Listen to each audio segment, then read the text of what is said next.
네, 안녕하세요. 투엔치의 서퍼입니다. 엔치입니다. 네, 오늘은 저희가 둘이 합쳐서 하나의 자료를 만들어 봤습니다. 콜라보를 했습니다. 네, 콜라보해서 오늘 말씀드릴 건 태양광 시장. 예, 네, 저희가 둘 다 태양광에 지금 좀 빠져 있어서 그렇죠.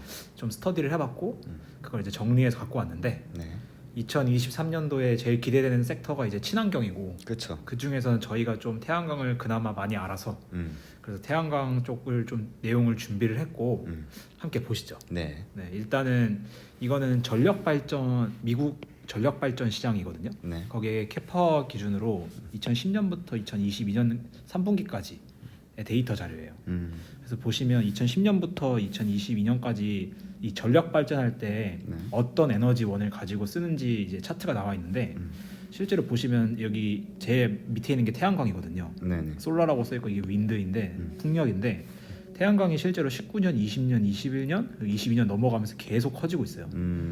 그래서 태양광 주가 좋았잖아요. 그렇죠. 엄청 좋았죠. 네. 근데 반대로 풍력을 보시면 20년 이후로 이렇게 떨어지고 있거든요. 그리고 풍력 주가가 지금 굉장히 안 좋죠. 굉장히 안 좋죠. 실제로 이익도 안 나고 있고 이게 이게 어느 정도 그런 모습을 반영해주고 있는 차트고 이제 그 뒷부분에 23년, 24년도도 어떻게 될지는 나오니까 같이 보시면 될 것 같고 네, 그다음에 태양광 산업 이제 성장 전망이 좀 중요한데 왜냐하면 종목 위에는 결국 산업이 있는 거잖아요. 그렇죠. 그래서 산업이 먼저 끌어주면 종목도 같이 올라가기 때문에 성장하는 산업이 되게 중요하거든요.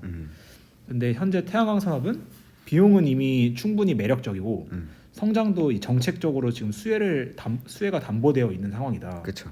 그래서 실제로 자료를 보시면 제일 밑에 있는 게 이제 여기 PV가 태양광이죠. 네, 네, PV가 태양광이고 여기가 윈드인데 이 두 개가 태양광입니다. 제일 싸다. 그 다음에 풍력이 그 다음으로 나와 있고, 네, 그 다음에 이 74가 그 석탄, 그 다음에 가스, 그 다음에 여기 오프쇼어 윈드 이거 약간 차이점이 있긴 한데 네, 이 정도 되고, 그 다음에 여기가 이제 배터리다. 그래서 결론은 태양광 산업 비용이 굉장히 경제적으로 매력이 있다 지금. 네, 에너지 발전원으로서 매력이 있고. 그리고 현재 연간 태양광 그 모듈이죠. 네, 모듈이 배에 실리는 그 예상치가 있는데 지금 보수적으로 잡았을 때랑 낙관적으로 봤을 때인데 네. 지금 22년도잖아요. 22년도에서 계속 이렇게 성장해 간다는 거죠. 특히 23년도에 되게 많이 성장하네요. 네, 이거는 이제 근데 낙관적으로 봤을 때의 경우고 보수적으로 봐도 많이 성장합니다. 특히 22년도에 태양광주가 되게 핫했는데 실제로 선적이 많이 돼서 많이 매출을 올렸습니다. 그런 거를 이제 데이터를 통해서 볼 수가 있고 그다음에 태양광 산업 이제 몇 가지 포인트가 있는데 저희 둘이 많이 얘기를 해봤죠. 그렇죠. 그래서 일단 첫 번째로 제가 꼽은 거는 정책적인 드라이브입니다. 이게 굉장히 큰데 아시다시피 전쟁 이후로 네. 이제 에너지 안보 위기가 시작되잖아요. 그쵸. 그래서 에너지가 하나의 그냥 자원이 아니라 안보로 직결되면서 국가별로 이제 에너지를 확립하려는 환경이 형성되고 있죠. 그렇죠. 실제로 미국에서 그 대표적인 게 IRA 법안이고요. 네. 그래서 IRA 법안으로 24년도 이후 드라마틱한 매출 가시성이 예상되는데 지금은 솔직히 다 기대감이고 23년, 24년 돼서 실제 매출 숫자로 찍힐 거라는 게 컨센서스고 뭐 저희도 솔직히 그렇게 보고 있고요. 왜냐하면 그렇죠. 증설한다고 바로 1년 만에 되는 게 아니기 때문에 이제 천천히 반영이 될 거고 두 번째로는 이제 태양광 내에도 그 시장이 다양한데 지난 몇 년 동안은 가정용 태양광이 이제 아웃퍼폼을 했어요. 엄청나게 좋았습니다. 네, 그래서 레지덴셜이라고 표현을 하는데 이 가정용 태양광 시장이 성장이 가팔랐습니다. 그 이유는 반대로 이 유틸리티 저희가 흔히 생각하는 한전 뭐 이런 거죠. 맞습니다. 한전 같은 대기업들이 하는 대규모의 태양광이 공급망 이슈 때문에 쉽지 않았습니다. 그렇죠. 그래서 이제는 공급망 이슈가 어느 정도 해소가 되고 있고 물가도 잡혀가고 있기 때문에 이 유틸리티 시장이 우호적인 모습을 보일 거다. 그래서 실제로 여기 친환경 이런 사이트 자료 들어가 보면 네. 파란색이 레지덴셜이거든요. 그래서 이 21년, 22년도에 확 뛰었어요 정말. 이게 숫자로는 안 보이겠지만 성장률로는 되게 많이 뛰었거든요. 그리고 23년도도 어느 정도 성장이 될 건데 그 성장률 자체는 조금 낮아지고 근데 반대로 이 회색의 유틸리티인데 네. 유틸리티가 확 꺾였습니다. 그래서 실제로 22년도에 유틸리티 관련 태양광 기업이 그렇게 주가가 좋지는 않았죠. 않아요. 예, 맞아요. 그리고 실제로 숫자라도 보시면 이 유틸리티가 지금 마이너스였거든요. 여기서도 마이너스가 찍혔잖아요. 네. 그 다음에 반면에 가정용은 25% 성장했고 커머셜은 뭐 이 중간이라고 보시면 되는데 중간이라서 한 0% 성장을 했다 22년도에. 네. 근데 반대로 23년도로 가면 갈수록 유틸리티 시장이 성장을 지금 더 많이 대기하고 있다. 반면에 커머셜은 약간 플랫해지네요. 그죠? 커머셜이 아니라 레지덴셜. 아, 레지덴셜. 레지덴셜은 살짝 성장이 살짝 꺾인다, 둔화된다 속도가. 그다음에 그 커머셜도 같이 상승을 하지만 가장 좋은 건 이제 유틸리티 쪽이 아닌가라고 보고 있고. 네. 그다음에 또 다른 중요한 포인트가 이 도메스틱 기업이 생산 기업이 수혜를 본다. 도메스틱이라 하면은 이제 미국 내에서 생산하는 기업들인데 그렇죠. 이 IRA 법안이 저희가 흔히 아는 거는 30% 정도 그 세제 혜택을 본다고 써 있거든요. 근데 이게 추가적인 법안들이 더 있는데 이제 미국 내에서 생산하고 미국 내 특정 지역에 설치를 하고 이럴수록 이 세제 혜택이 올라갑니다. 미국 내에 생산하고 미국 내 지역이고 특히 그 지역이 노후화 지역일 경우 추가 세율이 부여돼서 최대 60에서 70% 정도까지 세금 혜택이. 네, 세금 혜택이 이렇게 되면 가격이 싸진다는 거고 그렇죠. 그 말은 수요가 또 올라간다는 뜻이거든요. 맞습니다. 근데 어쨌든 다 세제 혜택이기 때문에 매출은 그대로 잡힐 거고 그래서 수요가 늘어날 거다 결국에는. 그래서 여기 보시면 도메스틱 컨텐트 그다음에 에너지 커뮤니티는 이 브라운필드라는 게 그린필드의 반대말이더라고요. 그래서 그린필드는 저희가 아껴줘야 되는 지역이잖아요. 그렇죠. 근데 여기는 이미 노후화됐거나 버려진 지역인데 거기다 태양광을 깔면 추가 혜택이 들어간다. 이런 내용이었습니다. 그러니까 땅을 아무거나 쓰지 말고 이런 버려진 땅을 이용해서 하면 더 좋다. 그다음에 보시면 프로젝트 로케이티드 네이티브 아메리칸 랜드. 그러니까 미국 내에서 이것도 또 특정 지역이에요. 그러거나 로우 인컴 빌딩. 이거는 약간 뭐라 그럴까요? 잘 못 사는 층이라 할까요? 그건 아닌 건데 저도 이거에 대해서 명확한 정의는 아직 못 찾았는데 이런 특수 지역에 할 경우 이제 세제 혜택이 더 늘어나는 거죠. 그래서 결국에는 미국 내 생산 체인을 갖고 있는 기업을 찾아야 된다라는 게 핵심이고 그 또 다른 자료를 보면 여기 지금 ITC가 60%까지 갈 경우 비용이 쭉쭉쭉 내려가는 걸 볼 수 있어요. 그래서 이런 혜택 때문에 네. 도메스틱 기업에 투자를 해야 된다. 확실히 이득을 볼 거다라는 포인트가 있고 네.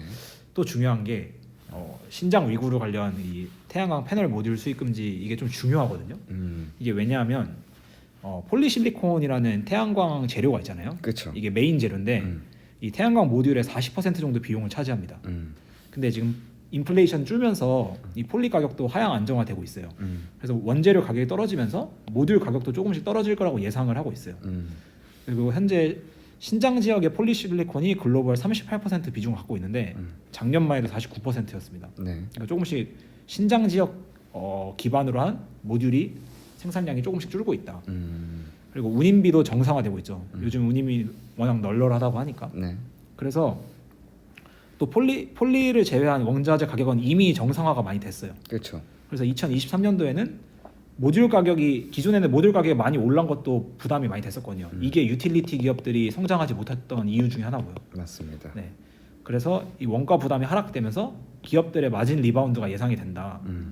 그래서 저희가 앞에서 미국 내 생산을 되게 강조했잖아요. 그렇죠. 이걸 강조한 이유가 이번에 그 신장 위구르 인권 관련돼서 모듈을 수입 금지를 실제로 하진 않았고 이 법안이 나왔어요. 연장을 했죠. 네, 법안이 연장돼서 실제로 여기 보시면 2024년 6월로 미뤄졌거든요. 그래서 미뤄졌기 때문에 이게 안 들어오진 않으니까 그 공급량이 계속 공급은 될 거기 때문에 유틸리티 기업들이 수량이 부족해서 설치를 못할 경우는 확실히 확률이 줄어들었어요. 그래서 유틸리티 기업들이 이 수량 확보는 다 할 수 있다. 그리고 캐파 증설이 들어간 기업들이 공급본이 많이 대체해 줄 거라 예상. 이거는 뭔 뜻이냐면 네. 이게 결국에는 2024년 6월까지잖아요. 그렇죠. 이때 만약에 금지가 될 수 있잖아요. 그러면은 많은 수량이 이제 금지가 되면 기존에 미국 내 생산하던 기업들이 지금 캐파 증설을 많이 하고 있잖아요. 그렇죠. 얘네가 대신 대체해 줄 거다. 이런 내용이거든요. 그러니까 지금 당장 금지를 때리면은 미국 내 생산하는 모듈이 없기 때문에 거의. 그렇죠. 그래서 타격을 입을 수 있는데 24년까지 지금 ITC 법안이나 이런 것들 때문에 캐파를 많이 증설하고 있고 결국 이게 금지가 될 때쯤에는 이제 공장이 원활하게 돌아갈 수 있다. 그렇죠. 제가 너무 설명 어렵게 했는데 네. 현재 미국에서 100을 쓰고 있으면 그 중에 뭐 60이 수입해 오는 거라고 쓰죠. 근데 여기 30이 날아가 버리면 지금 70을 만들 수가 없잖아요. 그렇죠. 근데 이걸 일단 연장을 시켜놓고 미국 내 기업이 70만큼 생산하게 되면 이걸 이제 70만큼 대체를 하는 거죠. 그런 그림을 그리고 있고 그래서 제가 중요하다고 생각했던 포인트가 이 신장 위구르 관련이랑 도메스틱 생산 기업을 좀 찾아야 된다. 그 다음에 특히 유틸리티 기업, 유틸리티 섹터의 매출이 일어나는 기업을 좀 찾아야 된다라는 거였고, 네. 정리를 좀 하면 친환경이 이제 중국, 미국, 유럽이 있거든요. 네. 네, US, 차이나가 있는데 셋 다 워낙 시장이 커요. 그쵸. 워낙 큰 시장인데 차이나는 제가 뭐 공부를 안 해봐서 잘 모르겠고, 일단 US는 지금 가정용보단 유틸리티가 중요해 보인다. 근데 이제 미국 기업들이 이후에 지금 수출을 되게 많이 하고 있어요, 점점. 그래서 여기도 이제 성장 드라이브가 되기 때문에 EU 시장 같은 경우에는 제가 찾았을 때는 가정용, 유틸리티 둘 다 중요한데 최근 자료는 못 찾았지만 18년도 기준으로 지금 요 맨 밑에 있는 색이 전부 다 레지덴셜 비중이거든요. 그러니까 거의 다 지금 유틸리티, 커머셜, 인더스트리얼 비중이 유럽 국가에선 대부분이에요. 그러니까 그만큼 유틸리티는 어느 정도 깔려 있었고, 네. 이 EU에서 지금 EU도 에너지는 아니니까 이거를 극복하기 위해서 가정용이 더 빠르게 보급이 되어야 된다라는 저는 생각을 했거든요. 맞습니다. 물론 이건 2022년 기준 자료를 좀 봐야 되는데, 그래서 결론은 유럽은 가정용 시장의 확대를 좀 더 포커싱 해야 될 것 같고, 미국은 유틸리티 시장의 확대를 좀 더 포커싱 해야 될 것 같다라는 게 산업 전반적으로 그런 그림이 그려지지 않을까라는 생각을 좀 했습니다. 맞습니다. 그리고 네. 조금 첨언을 드리자면 네. 잘 설명을 해주셨는데, 차이나 같은 경우에 요즘 관련 상품이 너무 많아요. 그러니까 중국 태양광 관련 ETF라든지 네네. 펀드라든지. 근데 이게 말씀하신 대로 포커싱이 조금 다른데, 차이나 같은 경우에는 이런 원자재 관련 기업들이 되게 많거든요. 네. 폴리실리콘이랑 그쵸, 그쵸. 이런 게 너무 많고, 그래서 그쪽에 포커싱이 돼 있는데 작년에는 성과가 굉장히 좋았죠. 네, 좋았죠. 왜냐면은 폴리 가격이 굉장히 올라갔었으니까. 그러면 US는 이제 설치업체나 인버터 네. 업체나 이런 원자재 말고 완성된 프로덕트 기업들이 많은데, 네. 얘네한테는 비용 압박으로 이어지는 거고, 그렇죠. 차이나는 좋은 거고. 네. 근데 이제 내년은 반대가 됩니다. 내년 상반기 하반기부터는.